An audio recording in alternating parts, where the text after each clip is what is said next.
سلسلة لآلئ مجموعة من الأحاديث النبوية الشريفة،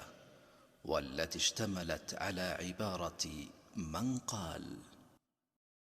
قال رسول الله صلى الله عليه وسلم: من قال حين يأوي إلى فراشه: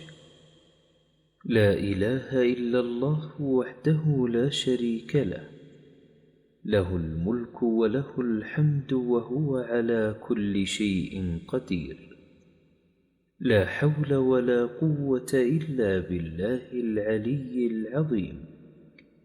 سبحان الله والحمد لله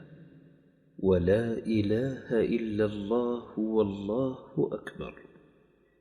غفرت له ذنوبه أو خطاياه،